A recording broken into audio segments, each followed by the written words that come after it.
This is the Blue Reset. Olá, eu sou Danilo Santos e esse é o The Blue Reset, o podcast quinzenal da Desk Manager, onde a gente fala sobre inovação, eficiência e, é claro, inteligência artificial.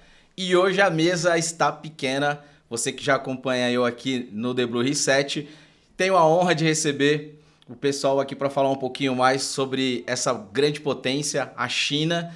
Depois de uma jornada com esse pessoal, eles vão se apresentar. Mas é uma honra ter aqui comigo o Célio Fabiano, nosso CEO. Tudo bem, Célio? Tudo bem, Danilo? Bem-vindo ao The Blue Reset, hein? Obrigado. Primeiro, estreando. Na Desk Manager. E o mais legal com esse tema bacana, com essa mesa pesada aqui, falar de inovação, eficiência, aceleração, vai ser muito legal, né? Obrigado. Bom, se apresenta um pouquinho, fala um pouquinho pro pessoal aí. Eu sou o Célio Fabiano, né? Para quem acompanha a Desk Manager. Sou um dos fundadores da Desk Manager.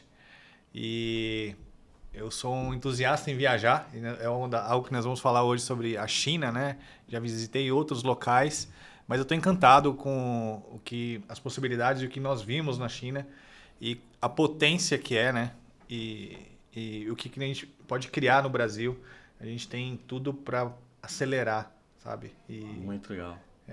Só tá faltando aquele... Vamos.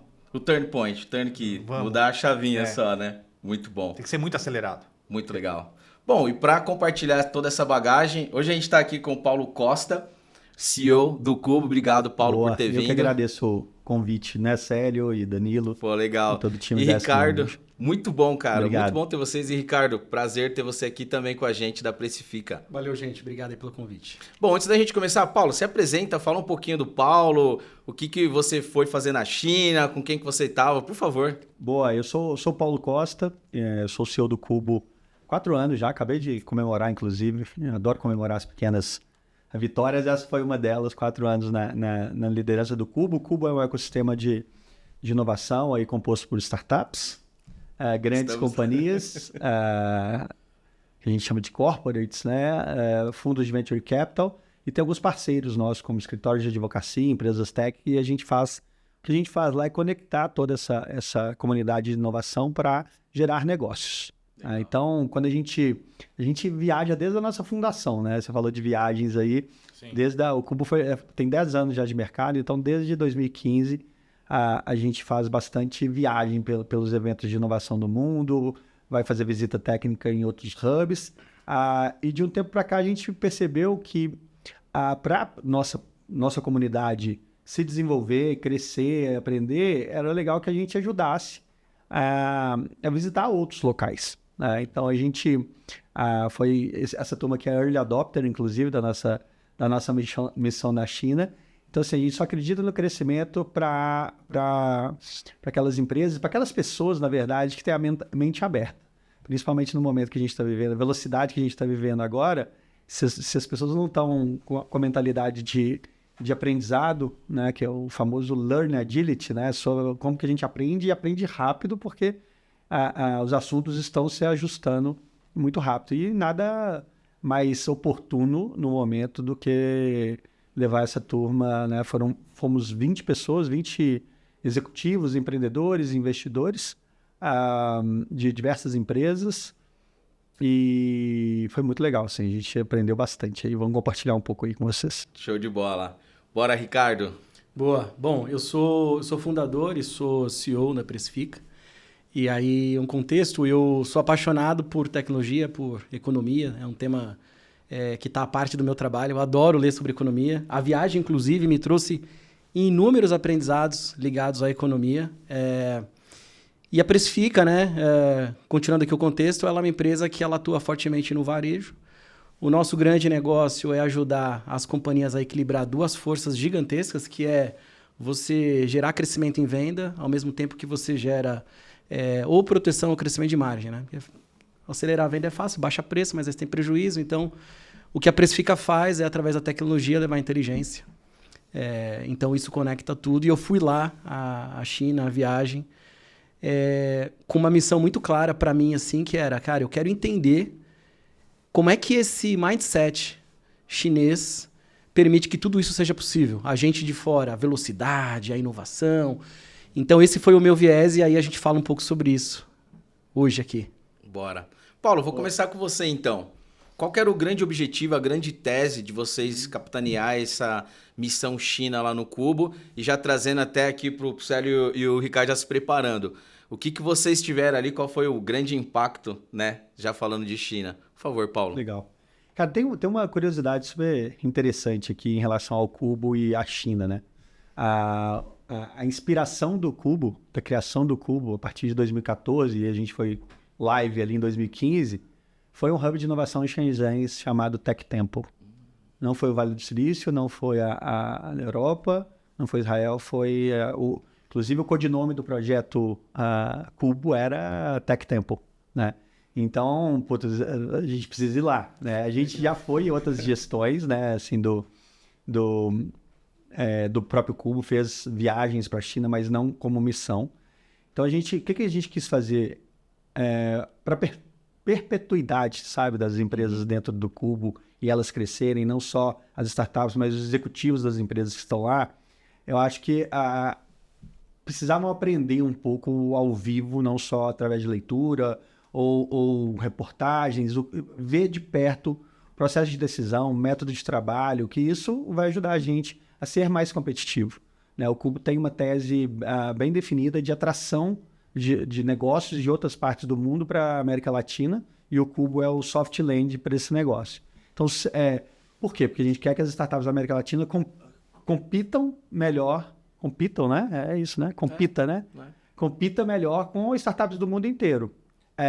E trazendo esse conhecimento para cá, as nossas startups podem estar mais competitivas quando elas forem internacionalizar, porque elas estão não só tem startups estrangeiras no Cubo, mas a gente também está atraindo conhecimento para que a nossa comunidade se desenvolva. Então, a principal missão era trazer conhecimento para que empreendedores como esses dois aqui se inspirem justamente para eles criarem novos produtos, atender melhor seus clientes e crescerem inspirado num país que está dando aula aí para gente.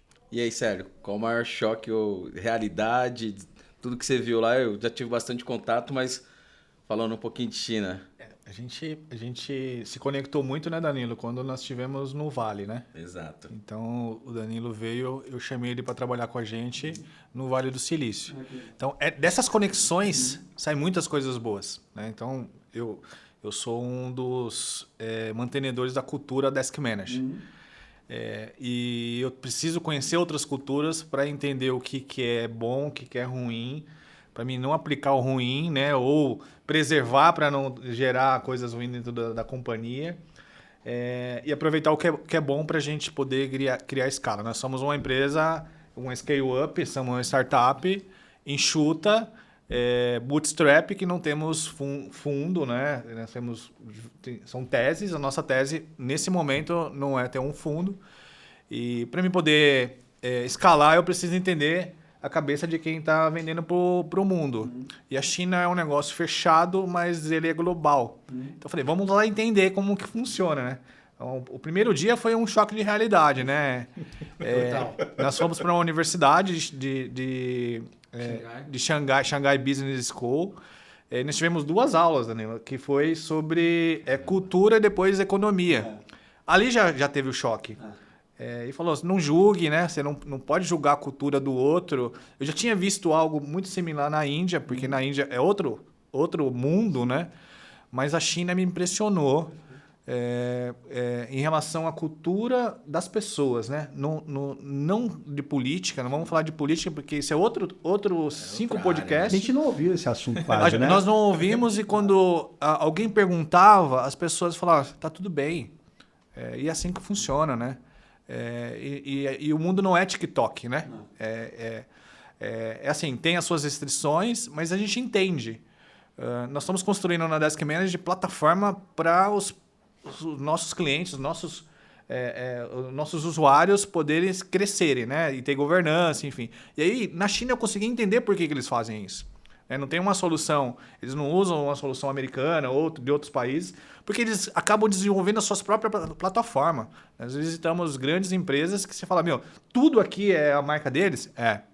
Eles desenvolvem tudo. E aí joga isso para o mundo de uma forma rápida. Então eu fui muito buscar como é a cultura global.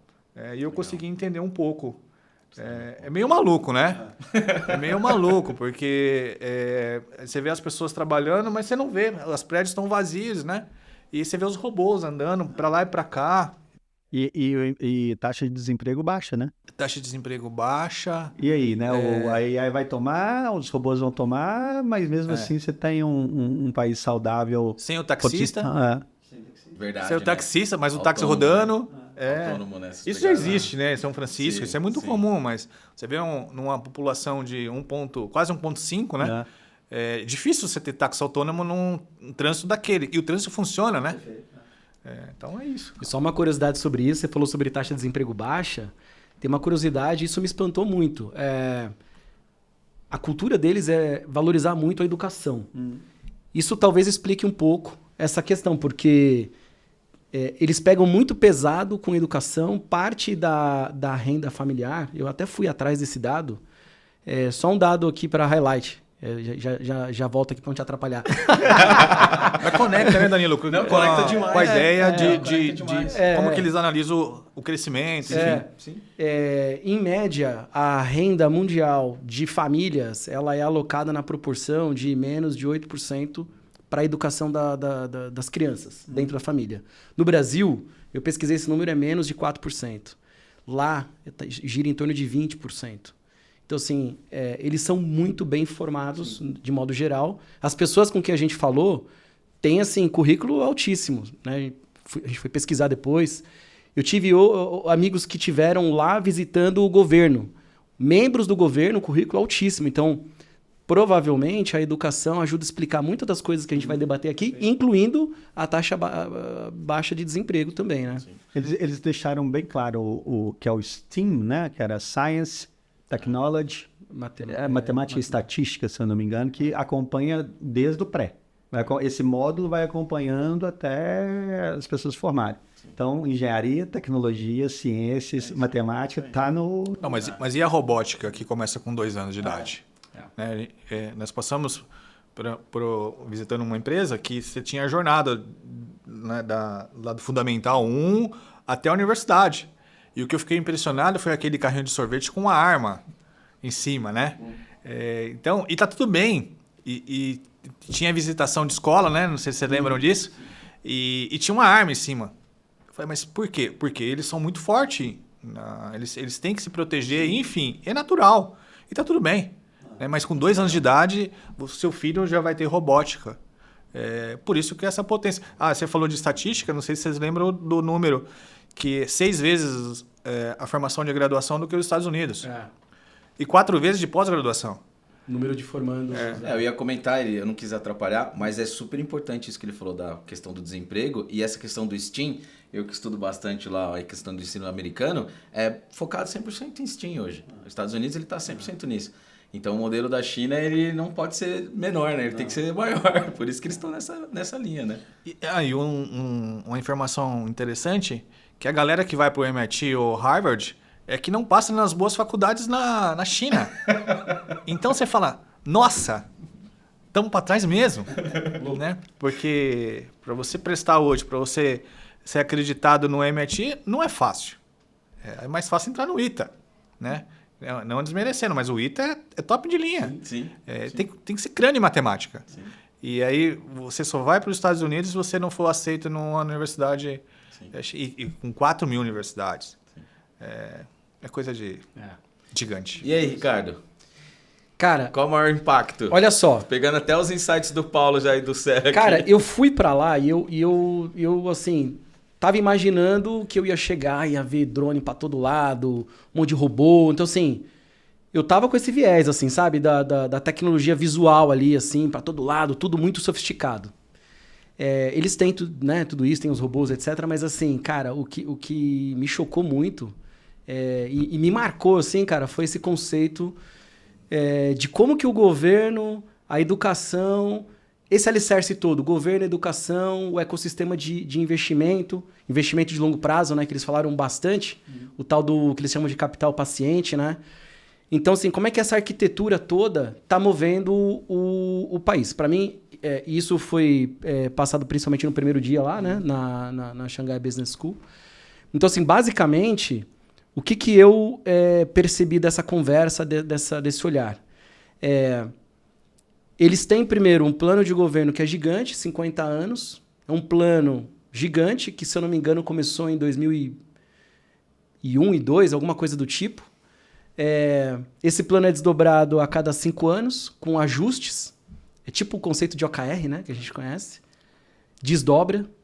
Inclusive, quando eu comecei a ver esse conceito de o governo movendo um grande plano e desdobrando até o cidadão, eu lembrei de um negócio que, não sei se vocês vão lembrar, acho que é época de 2000, teve uma dificuldade gigantesca com o apagão em São Paulo.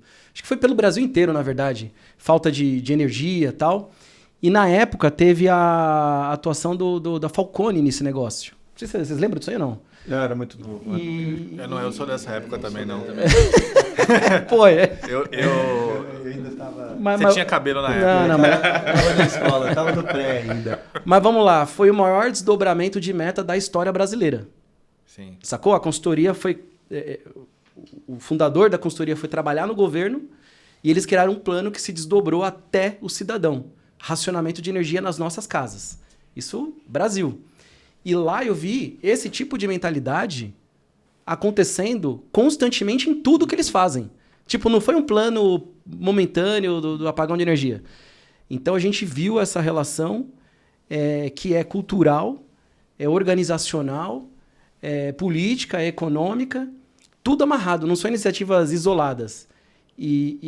Bom, depois a gente fala mais disso, mas entender um pouquinho desse mecanismo deles, como que o todo está amarrado em metas com visão de para 2050, né? 5 e 5 anos, né? E revisão de 5 e 5 anos. Né? Agora parece que o plano deles, desse momento agora quinquenal, é globalização. Então o governo está empurrando tudo para globalizar. Tipo assim, a China poder levar para fora da China as companhias. Não é à toa que a gente viu esse tema circulando nas companhias. Perfeito. E eu acho que reforça um ponto aqui, Ricardo, que é a força do PR, né? A força de comunicação, que isso me surpreendeu na China. A gente sempre colocou o americano talvez mais comunicativo, mais vendedor, vamos falar assim, mas não teve uma empresa que a gente visitou lá que não tinha uma área de experiência como a da Desk Manager.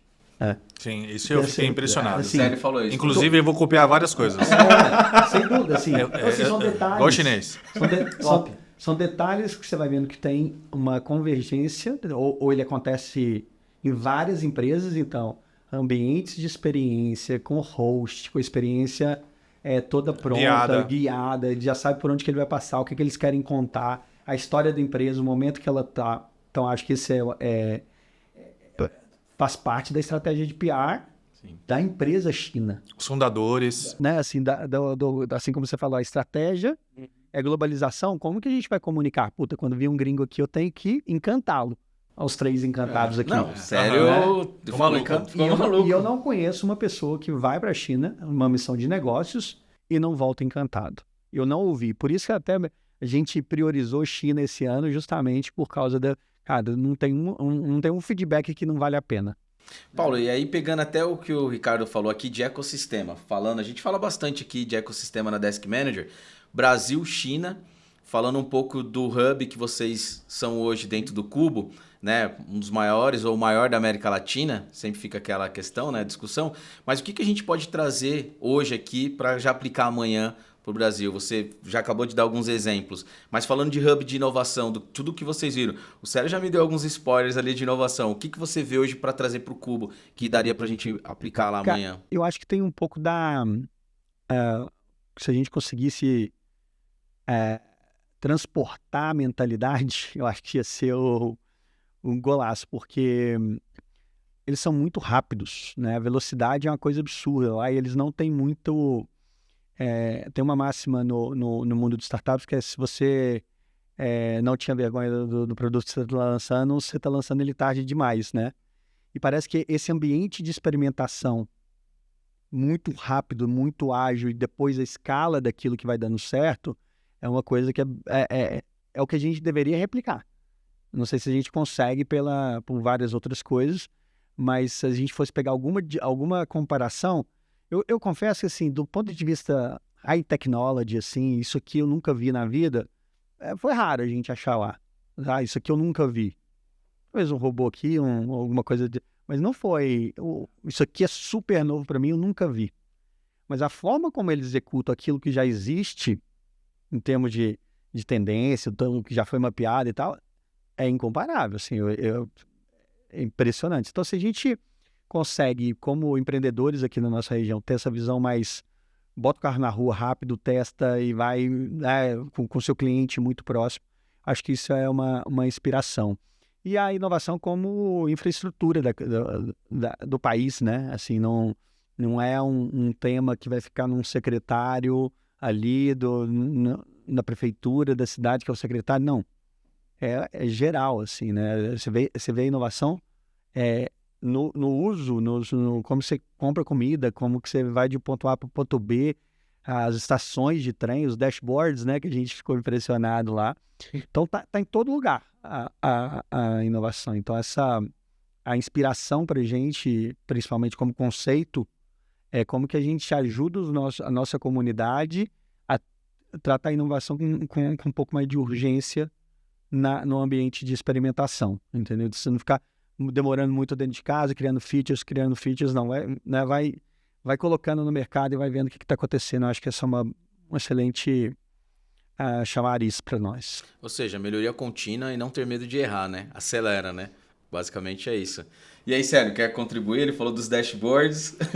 Os dashboards. Na verdade, assim, eu aprendi com um velhinho que nos apoiava aqui na Desk Manager, um consultor muito inteligente. Ele falou assim: Celinho, mantenha sempre o seu banheiro impecável. Porque você quer conhecer o seu fornecedor, o seu cliente, se ele vai dar certo com você, vá no banheiro dele. E se você passar a mão no banheiro, você já sabe que vai dar ruim. E é verdade. Eu tenho isso para restaurante. Para restaurante. É isso. Para mim, o jeito de você ver o restaurante no real banheiro é o banheiro. Isso. Se ele não cuida do banheiro, ele não vai cuidar dos colaboradores, muito menos dos fornecedores, né? E aí nós estávamos no aeroporto, eu não lembro qual era o aeroporto que nós estávamos indo. Não era no aeroporto. A gente ia pegar... Era no aeroporto. Nós íamos pegar o avião e aí o Ricardo falou: você foi no banheiro? Eu falei: cara, eu tô precisando ir no banheiro. Mas olha o painel. Aí eu falei: ah, não, eu vou lá. Eu fui lá, fiquei procurando, né? Quase, que é gigante, né?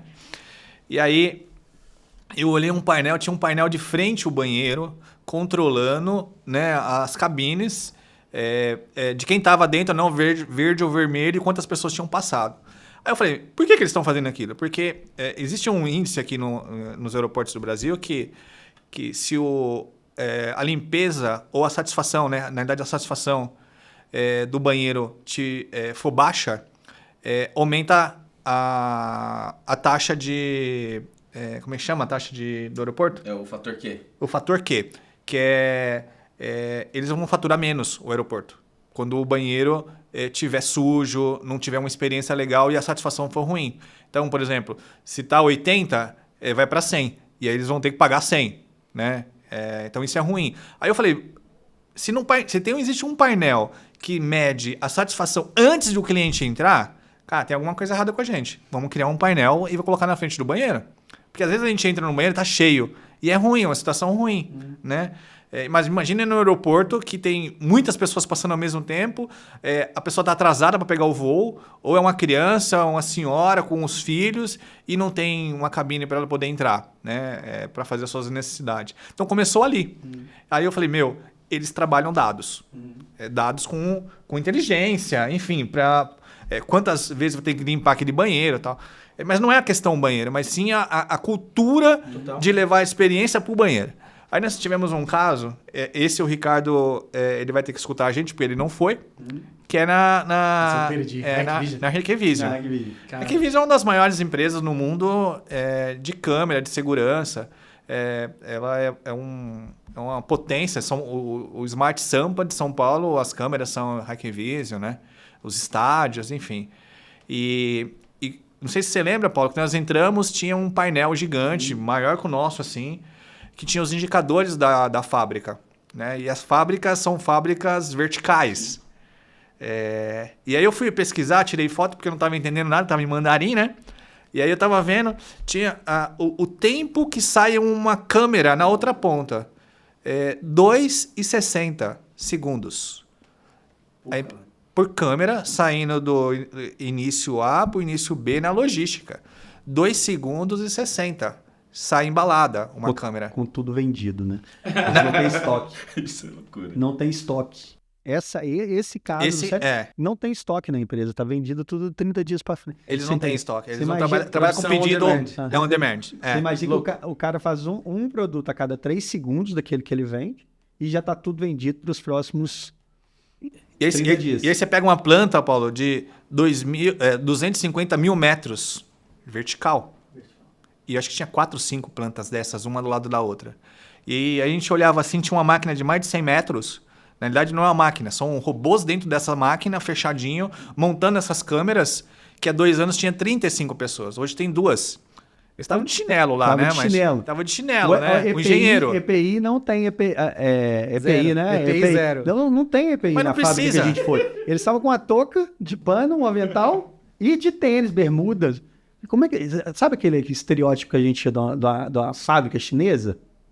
E a fábrica impecável, né? Que tá de gente, trabalho 24 horas por dia, todo mundo... Não tinha uma sujeira, parecia que você estava no hospital, onde você estava na fábrica.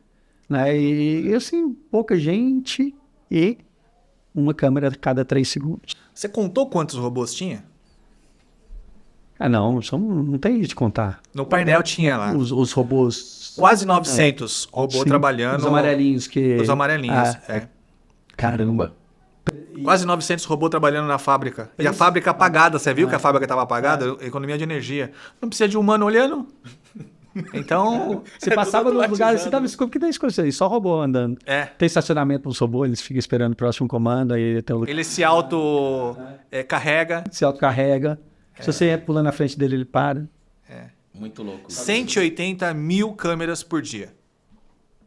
Esse era Tudo o isso estava num dashboard. no dashboard público na visitação que nós fizemos. Isso é muito legal. É. Isso é muito legal. Então, assim, é muita eficiência para o mundo.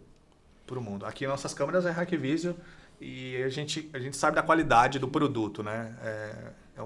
Você falou de eficiência, para mim, uma palavra-chave que marcou assim, para mim acho que tem 2.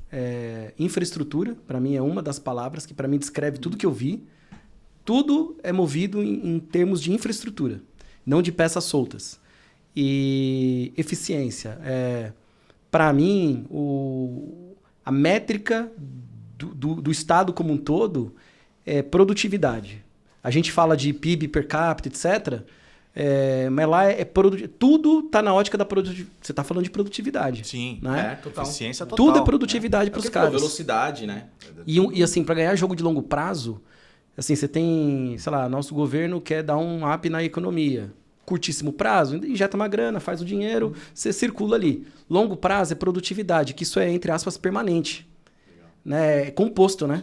É produtividade em cima de produtividade, não é uma coisa de passagem. E tudo lá funciona com a ótica de produtividade, altíssima, né? Olha que interessante, você coloca a velocidade e longo prazo na mesma frase, né? Que é isso. É isso, cara. É Olha, raro você conseguir é encontrar raro. essas duas coisas. Eu faço com velocidade, mas eu tenho a visão de longo prazo. cara. Porque sempre que a gente ouve latino falando de longo prazo, tem a ver mais com fazer com mais análise, fazer com mais calma, né? E lá você percebe Planejamento. que tem o planejamento de longo prazo, mas tem que testar rápido para ver se a gente está na direção certa, né? Muito bom. Muito legal.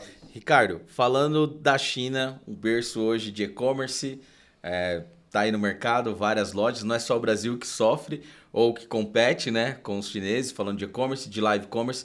O que você viu que deu um estalo ali, você que está nessa área com a Precifica, que você pode trazer, que você já está querendo mudar alguma coisa internamente? Cara, tem 2 grandes coisas, né? A primeira, e assim, elas são todas menos óbvias, tá?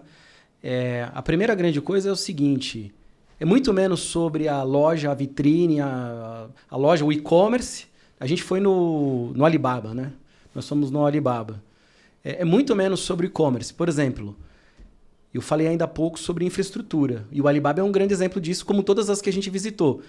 Os caras dominam todo o processo produtivo, etc. Tudo. Então, logística. Então, assim, a gente tem aqui os grandes marketplaces. Vamos falar Mercado Livre, Magalu. que estão numa direção dessa de dominar o meio de pagamento, a logística, a coisa toda, né? O ecossistema. Entretenimento. Tudo.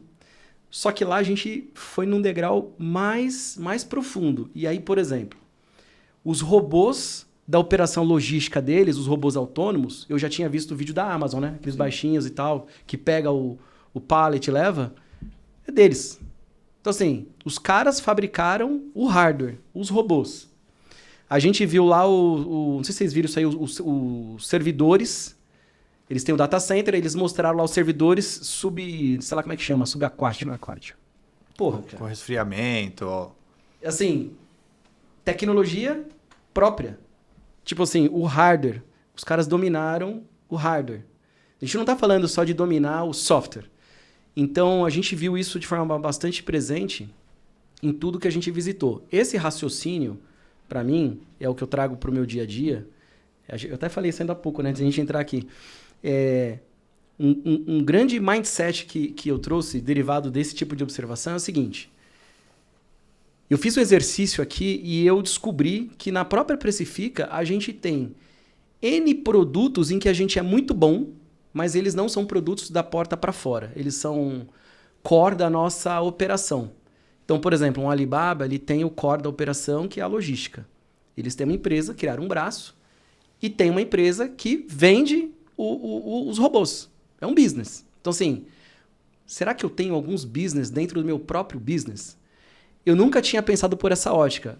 Em resumo, o que isso significa para mim? Os caras eles estão dominando as competências base de tudo.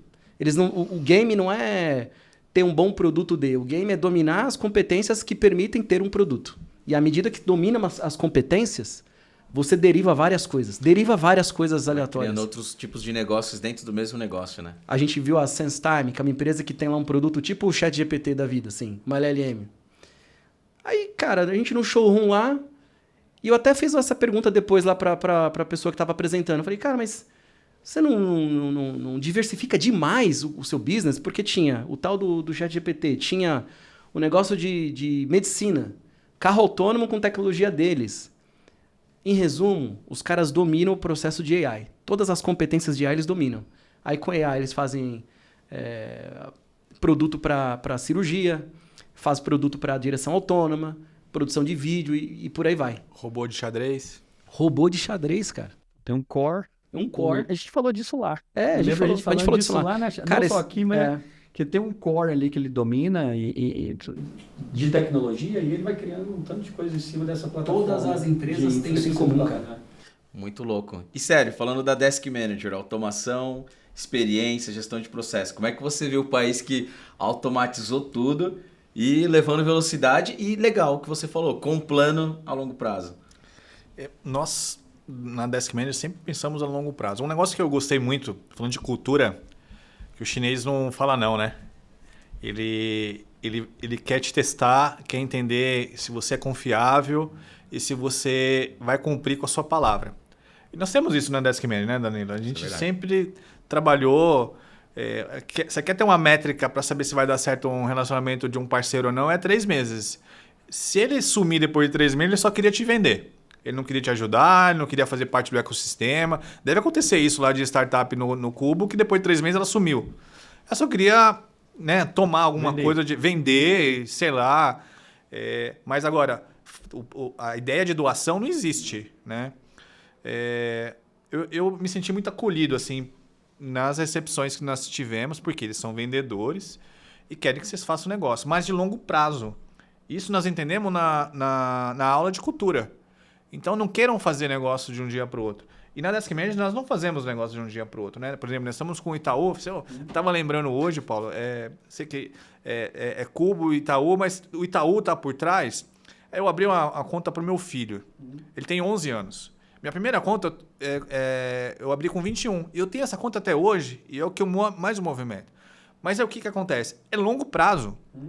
Né? A gente vê hoje as coisas saindo, a molecada cria um monte de conta e vai fechando e não tem nada sólido. Né? E aqui na Desk Manager eu tento trazer isso para os nossos colaboradores. Confiança mútua. E aí, com essa ideia de longo prazo, você cria confiança mútua. Né? E trazendo o que o Ricardo trouxe, de se criar a plataforma. Hoje que nós estamos construindo na Desk Manage é uma plataforma, e aí a China tem o Fast China, que é tudo muito rápido. Com o Desk Manage você consegue fazer muita coisa rápida dentro da mesma plataforma. É o que o Ricardo falou. Pô, eu preciso ficar criando um monte de outras coisas fora? Não, é uma plataforma única. Né? Você falando do Itaú, é o Itaú e aí você tem um ecossistema para baixo. Você não precisa ter outras coisas para poder você trabalhar, enfim, desenvolver. Então eu vejo que a Desk Manage está trabalhando nessa ideia de plataforma, esse guarda-reio de segurança, que hoje a gente falando de AI é um grande problema, né? Sim. E aí você falando do Alibaba, estão para entrar no Brasil, né? E vão entrar forte e querem pegar outros mercados, e eu acho que é uma grande opção, porque eles estão muito fortes em AI e têm os seus próprios data center, né? Não estão locados em outros, eles construíram dele. E é muito barato. Como a BYD, né? A BYD é a mesma coisa, né? O cara tem um navio, ele traz os carros dele e... quantos segundos sai um carro? Vocês lembram disso, não? Mas era bizarro também. Eu não lembro do número, mas era... Vocês não lembram? Cada 3 minutos. 53 segundos. Nossa. A câmera é mais lenta. Louco. Muito louco. É muito louco. Então, plataforma, acho que era a palavra e longo prazo, né? Legal. Ó, só um parênteses aí. O lance da BYD, idem ao que eu falei de Alibaba. Lá, a linha de produção, as máquinas são desenvolvidas pela BYD. Os robôs da linha de produção. Caramba, eles contaram a tem todo história o lá, não sei se sistema. vocês lembram disso, que a gente foi no museu, né? Eles contaram histórias, as primeiras máquinas, o negócio até meio... Nada tecnológico, né? Olhando assim. E aí depois eles foram investindo em trazendo gente de universidade, etc. E criando as competências internas para ser produtivo. Tem um gráfico que eles mostraram pra gente. É uma plataforma que você vai criando produtos e o olhar de longo prazo, conecta com as duas coisas. Foi quando o fundador da BYD comunica ao mercado que eles iam fabricar carros. As ações, era uma empresa de bateria, né? Uhum. Então, as ações estavam indo bem e tal. Aí ele comunica ao mercado que ia fabricar carros. As ações fazem assim, ó, despencam quase a zero. E depois já atropelou tudo que dá. Então, assim, não vai preocupar com o curto prazo, que ele vai entregar no quarter, que ele vai entregar no semestre. O cara pivotou. Na verdade, ele não pivotou. É a infra. Mais um braço. Dá para eu fazer esse negócio aí. Eu vou fazer tão bem que eu vou, né? E copiaram o modelo dele, né? E se eu não me engano, em 2003. Não é tão longe assim. 2003. Ô, Paulo, que foi quando falou que... Esse braço automotivo. Vou trazer um... Não, eu ia falar o seguinte, só aproveitar para não fugir. Vocês lembram qual era o carro que estava na exposição no museu? Porque quando eu bati o olho... Parecia um Corolla, né? Um Corolla! Era um Corolla! Os caras copiaram o Corolla. Você falou assim das startups que é melhor fazer rápido e colocar no mercado porque depois você perde o bonde, né? Eles colocaram o Corolla, foi o primeiro carro elétrico deles. E hoje é o quê? Maior potência. Os caras construíram, Deixaram o Corolla para trás, né? Não, deixaram a Toyota, né? Nem a Toyota. E, na verdade, deixaram todos para trás, né? Vou trazer um mito ou uma realidade aqui para mesa. O 996, das 9 às 21, 6 dias por semana. Vocês acreditam que essa velocidade toda, começando com você, Paulo, foi só tecnologia ou tem a cultura do povo? Eu sei que o Célio começou falando sobre isso. O que vocês viram lá sobre esse 996? É um mito ou uma realidade? E aí, senhores? Assim, eu não vi isso na prática, assim. Legal. Essa galera aqui está trabalhando de 9 às 21. A gente não consegue ver isso, né, dentro das experiências que a gente teve. Está tão robotizado, principalmente nas fábricas que a gente foi, que eu não sei o que essa galera vai fazer de 9 às 21 lá, né? Então, assim, porque a gente viu pouca gente fazendo pouca coisa dentro das fábricas. Então, aqui eu não estou discordando se é mito ou verdade, mas eu não percebi esse olhar, sabe? Assim, Cara, eu também não vi nada disso. É curioso também, porque várias cidades que a gente ficou, o comércio, por exemplo, ele abria tarde. Ele abria, sei lá, era 10 horas. 10 horas, né? 10 horas para mais. Então, assim, eu não vi isso. Não sei como é que é isso. Eu não tenho uma opinião forte sobre isso. Eu não consegui entender esse conceito. Não, a gente não viu.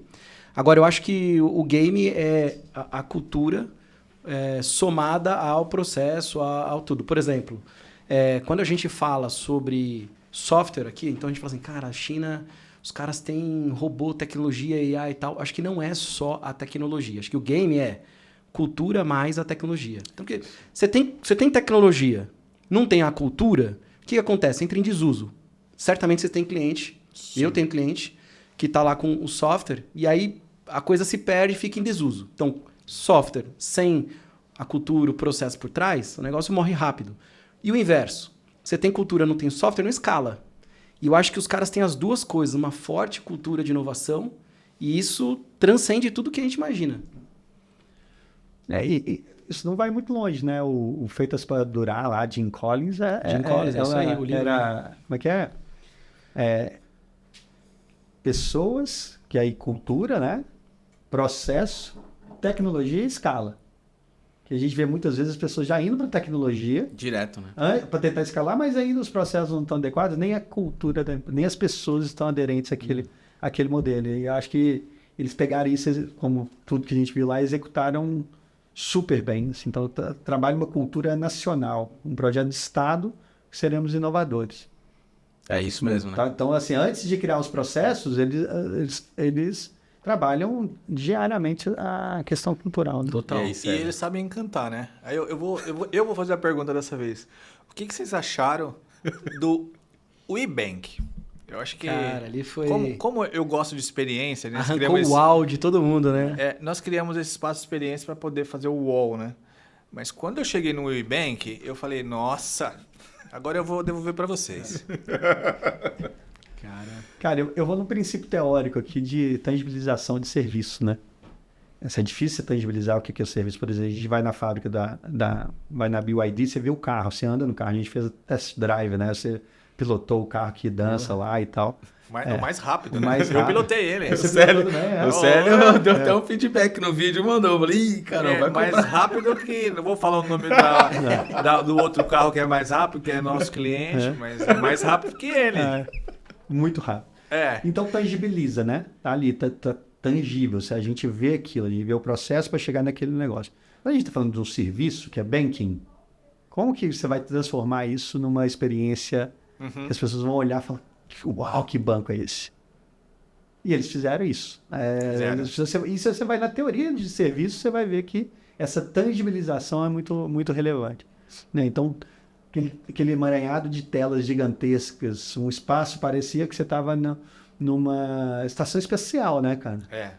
Com a molecada embaixo trabalhando e tal. Então aquilo foi muito... Sem bagunça, né? Sem bagunça. E a gente chegou, tudo ficou blush.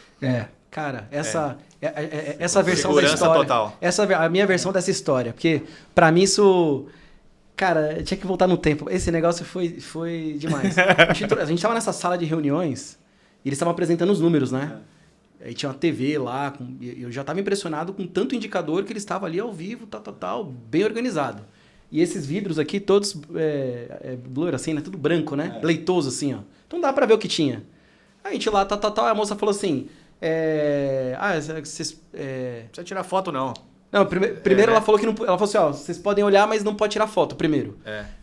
Aí a gente olhando pra coisa, tira esse blur do vidro, sabe? Aí o esfumaçado, e aí a gente vê, a gente tava num pé direito alto, né? A gente tava num segundo pra terceiro andar, assim, e a gente viu lá embaixo, parecendo a NASA, né, cara? Aqueles telões de metros e metros, assim, ó. E aí ela falou assim, agora vocês podem tirar foto. E aí todos os dashboards blur nos dados ofuscaram, assim, ó. Já era. Cara, mas eram metros e metros e metros, assim, ó, de parede. Isso foi surreal. E vocês lembram onde banco, ficar? né? É um banco. Um banco. É um banco. Então, assim... Mas o que encantou, vocês acham que foi isso? Assim, o UOL foi isso, né? A experiência foi muito, muito interessante, mas aí, como sendo da indústria financeira, data-driven na veia, né? assim, foi o que mais... Você via que Qual indicador te encantou, Paulo? Porque a gente... Eu até te tenho. perguntei... Já sabe. Porque Você viu que esse assunto do WeBank aflorou para todo mundo. Né? Cara, foi muito legal, né? Acho que foi uma das melhores visitas, uma das melhores. Foi assim. a última, né? Foi a última. Teve o almoço depois, maravilhoso. Mas a visita foi o prédio, né? Top. Porque nós fomos em outros bancos tradicionais. Mas era tradicional, né? Gigantesco. O WeBank é pequeno, né? Mas essa transformação assim do digital e eles Só um falarem, detalhe, pequeno com 450 milhões de clientes. Por conta do Esse número é importante. movimento que tem lá, né? A quantidade de pessoas, né, do país. Isso se torna um banco pequeno. Que loucura isso, né? Então, como é que você satisfaz 400 milhões de clientes só com muito dado? Não tem Sim. nada mais. Sim, Ah, não dá, pô. né? Mas qual dado te encantou lá? Porque eu perguntei, isso aí tem lá, então ele falou assim, tem, Sérgio, mas de forma diferente, né? Tem coisa que não é pública. Eu não vou me arriscar aqui, não. Não? Não vou me arriscar. Vai, não. cara. Ó, tem um que é o headcount, né? Não sei se... É. Bom, assim, isso pra mim foi chocante, porque os bancos brasileiros grandes, o Itaú deve ter aqui 100 milhões de clientes. Uns 70.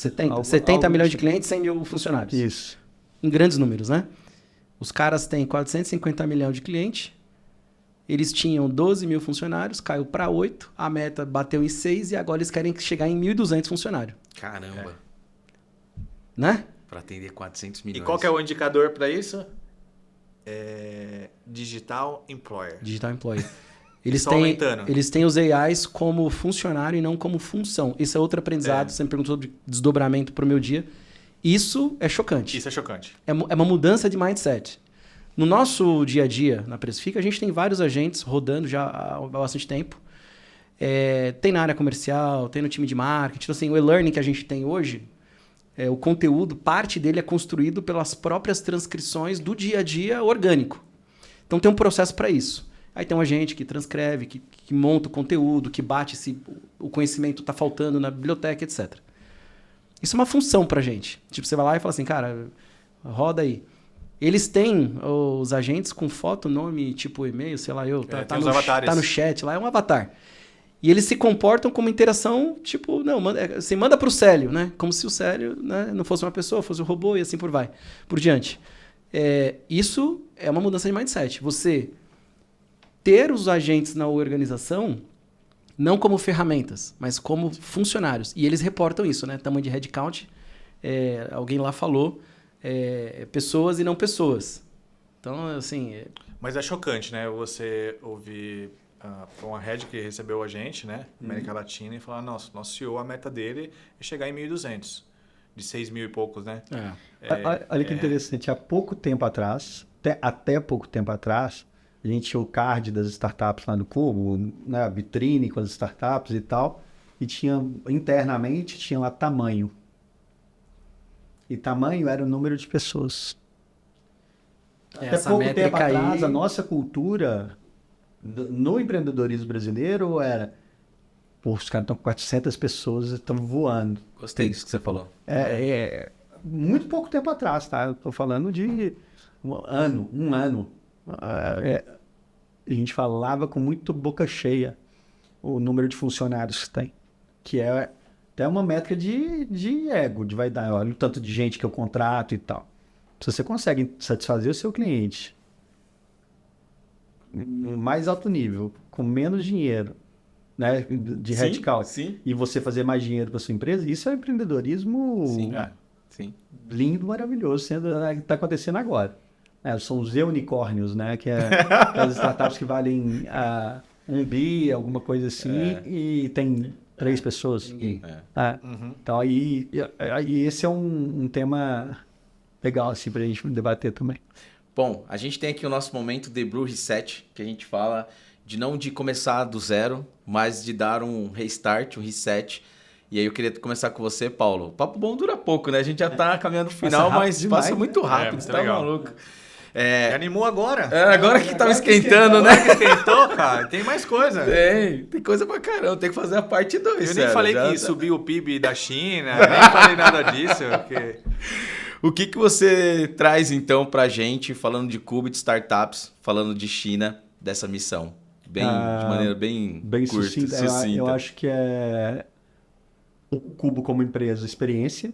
Legal. A Vibe Matters é um conceito que a gente está trazendo e acho que a vibe de tudo que a gente foi era uma vibe interessante, né? Então, acho que esse é uma grande mensagem para a nossa comunidade, a velocidade e ambientes de experimentação.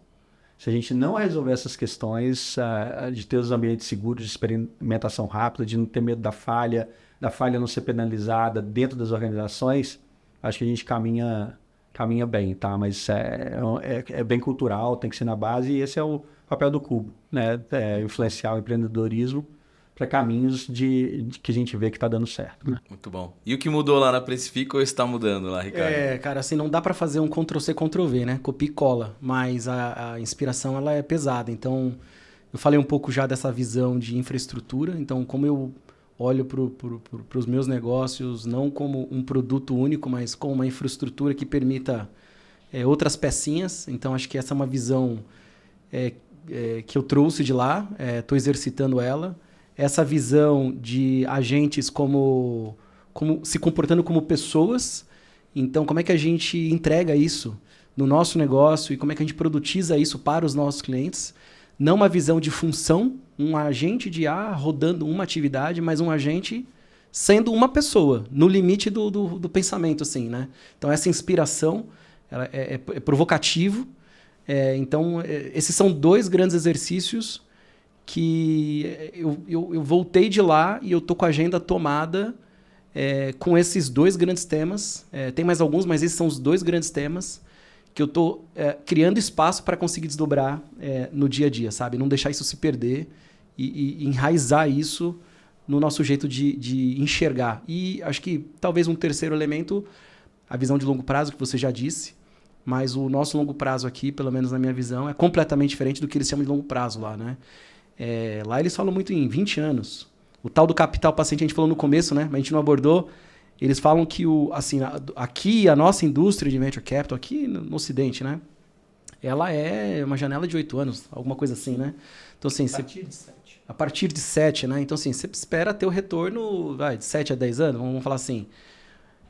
Lá o ecossistema permite que você pense numa janela de 20 anos, né? Então, assim... E aí, assim, o que explica isso? Cara, se você está inovando com pesquisa e desenvolvimento, não é o P&D que a gente faz aqui de 2 trimestres. P&D de 3 trimestres. Estamos falando de P&D de 3 anos, de 4 anos, para daí a coisa virar um rockstick depois, né? Então, claro, não é, de novo, copiar e colar, porque tem coisa que não necessariamente cabe na mesma proporção, mas... minimamente é aspiracional, né? Para a gente tentar fazer uma tradução para o que cabe no nosso dia a dia. Legal demais. E aí, Célio? E pra Desk aqui pra gente? Eu vou eliminar as lixeiras. Cara, não tinha uma lixeira na China. Era o mais corajoso, tá? Com a alimentação, né? A China esqueceu de falar isso. Era o mais corajoso. Era o mais corajoso. Comeu... Esse encarava. Eu comecei tomando risco, depois eu comecei a moderar. Mas é assim, a gente viu vários robôs andando na rua e a gente não viu lixeira mesmo, né? Então, quando eu vou para fora buscar algum tipo de cultura nova, eu tento olhar não só para tecnologia, porque só assim, para o banheiro também. Não só para o banheiro, porque porque às vezes não dá para a Índia, né? Mas eu fiquei impressionado, só um parênteses assim, China by Índia, né? Acho que vale a pena aí deixar aqui registrado para você fazer uma missão para a Índia. Mas eu fiquei impressionado, na Índia os banheiros estavam todos impecáveis, mas o resto era meio complicado. Então, trazer isso para nossa cultura é importante, a gente olhar para os pequenos detalhes, sabe? O ESG, apesar de a gente ter algumas guerras rodando, né? No cloud aí, tá rodando as guerras, mas a gente tem que olhar para o nosso time. Não dá para a galera tá andando de chinelo, né? A gente tem que valorizar o nosso pessoal brasileiro e nossa bandeira do Brasil está aqui nos representando. A gente tem que ser patriota, tem que apostar no Brasil, porque, cara, a gente é maravilhoso, a gente é muito inteligente. Tem que acabar com essa cisma assim que a gente, né, vira lata. Não, eu acho que a China está muito na frente de grandes outros países aí. Mas o Brasil não está para trás. O Paulo, vou afirmar, você não viu grandes tecnologias, mas o negócio é um mindset mesmo, né? Cara, por que eu vou ter que ter a lixeira? Dei um exemplo da lixeira. Por que eu vou ter lixeira? É porque eu não vou gerar lixo. Eu não vou jogar lixo em qualquer lugar, né? As ruas, apesar das motos terem guarda-chuva, tem essa também, né? As motinhas tinham guarda-chuva. Isso é inovação. Né? Andarem na calçada, eu acho que eles vão ter que resolver esse problema, por causa de tem muita moto. Mas acho que o Brasil está no caminho certo, tirando o que é ruim, né? Eu acho que nós tá assim, a gente tem pessoas maravilhosas para fazer isso acontecer, virar os unicórnios. Fiquei impressionado, a gente foi em empresas que com 2 para 3 anos tá na Bolsa de Valores. Aqui a gente está com a janela fechada há quanto tempo, né? E tem muitas empresas legais para poder ser lançada aí na Bolsa, né? Sabe uma coisa aí que eu lembrei aqui do que você está falando? Tem um aspecto cultural deles que é o senso do coletivo, né? Acho que isso muda bastante. Aqui, a gente não tem isso. E com as dificuldades que a gente enfrenta, é cada vez mais o inverso. Então, assim, você tem as dificuldades econômicas, você tem a questão de governo, que a gente sempre foi muito extremista, né? Que tá piorando. Então, no meio disso tudo, o que você faz? Cara, você luta pelo teu, garante ali o da tua família, se vira nos 30, né? Então, assim, você pensa em proteger o teu. E culturalmente eles têm essa coisa do coletivo, né? O coletivo antes do indivíduo. E isso explica várias coisas. Porque se você conectar esse pensamento com tudo que a gente está falando, você vê que isso ajuda a explicar várias coisas. Imagina se a gente tivesse um senso bastante diferente desse. Eu falo bastante sobre isso. Sou muito crítico sobre um tema que cara, as vantagens que você espera criar, ultrapassar fila, gente que compra habilitação e não se sente parte do problema de corrupção, entendeu? Porque você só pensa em você. Só pensa em você, faz o teu, desenrola ali rapidinho, do jeito errado. E aí depois você assiste a TV e fala, cara, os caras lá não resolvem, tá tudo errado. Então, assim, você não tá no coletivo num pensamento desse, né? Então, assim, acho que isso seria uma mudança de altíssimo impacto se, de alguma forma, a gente começasse a mudar a forma como a gente enxerga culturalmente, sabe? Sobre vários assuntos. Eu voltava revoltado. Somente quando você entra no Terminal 3, você já fica revoltado, né? Porque o cheiro é diferente, parece. Mas quando eu volto, chego em Guarulhos, e você fala, nossa, eu cheguei na minha terra, né? Vou tomar um café decente, tô com a minha família, e no dia seguinte você vai para a empresa, você vê a galera vibrando que você voltou, você fala, eu tenho que fazer isso acontecer, eu tenho que fazer o Brasil acontecer. Eu acho que a gente tem uma potência na mão, assim. Eles querem ser a potência até 2050. Nós também temos condições de ser uma potência aqui, né? Principalmente falando de tecnologia, né, Paulo? Você que está imerso na comunidade aí, tem tanta gente, cara. Disciplina, acho que a gente precisa avançar na linha de disciplina, né? Uhum. Criatividade talvez a gente tenha mais, coragem, adaptabilidade, tá? Mas a disciplina para... Diverso, nós somos diversos. A disciplina eu acho que é um ponto que se a gente não resolve... Disciplina na execução e da sociedade tem muito a ver com impunidade, né? Você falou, lá não tem muita impunidade. Então, assim... Teve um integrante, né? Lembra do integrante que passou fora da faixa? Do nosso grupo? Passou e tomou a advertência. Não vou falar o nome dela aqui, hein? Não. Ela tomou a advertência formal porque ela passou fora da faixa. Recebeu um ticket. Senhores, bom demais. Muito bacana ter vocês aqui. Paulo, por favor, como que a gente te acha nas redes sociais ali para o pessoal conectar com você? Eu tô no LinkedIn. Legal. Acho que Paulo Vinícius Costa. Legal. Acho que Paulo Costa, Cubo, já acha fácil. Legal. Dá uma dica de um aplicativo que você mais usou na China. Eu acho que fala só você. Alipay. Pô, obrigado pela sua presença, viu, Paulo? Foi muito bom ter você aqui. Ótimo papo. Passou rápido mesmo. Passou muito rápido. Ricardo, você não comentou. Fala sobre o seu óculos. E como que a gente te acha na rede social? Não, a minha rede social é o LinkedIn, /RamosRicardo. Legal. E pra mim, o que valeu a pena gastar dinheiro foi esse óculos que eu tô usando aqui. Cara, esse óculos aqui, ó, vocês estão olhando esse óculos, é surreal. Ele aqui, a gente tá falando, e ele vai dando os insights aqui, eu tô tipo Homem de Ferro vendo. Então, é outro nível de conversa. Muito legal. Consegue ver as ações do Itaú aí? Pô, podemos ver se quiser. Ó. Aí, velho. Preço das ações do Itaú. Já ele vai falar, eu conto para vocês. Bom, sério, pra gente encerrar com você, um aplicativo que você mais usou e como que a gente te encontra nas redes sociais? Cara, eu não vou falar o Alipay, eu vou falar a câmera. Porque eu tirei muita foto. Aqueles prédios são gigantescos. E você me acha fácil. Célio Fabiano, só tem eu. Legal No demais. LinkedIn, no Instagram. Chave primária. E assim, eu acho que tem que fazer uma nova missão rápida para a China. Assim, eu sou um testemunho, acho que o Ricardo também e todo o grupo, né? Perfeito. Valeu muito a pena. Eu Obrigado. voltei muito empolgado.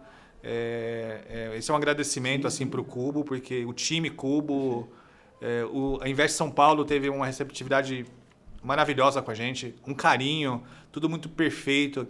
Nós tivemos problemas, né, de saúde, enfim, muito bem acolhido. E a gente está num país diferente, né? Cara. Bem diferente. Obrigado pelos feedbacks. Recomendo sair de Total. trás da mesa e conhecer uma cultura diferente da nossa. A gente anuncia agora, não sei quando que o episódio vai pro ar, né? Mas dia 1º de julho a gente faz o download dessa missão lá no Cubo, então a gente vai ter um bom papo lá de novo, né? Estamos no mesmo painel, se eu não me engano, né? E a gente vai anunciar a próxima data da próxima missão. Provavelmente vai ser outubro e novembro. Muito bom. Tô de Legal. olho nessa missão aí.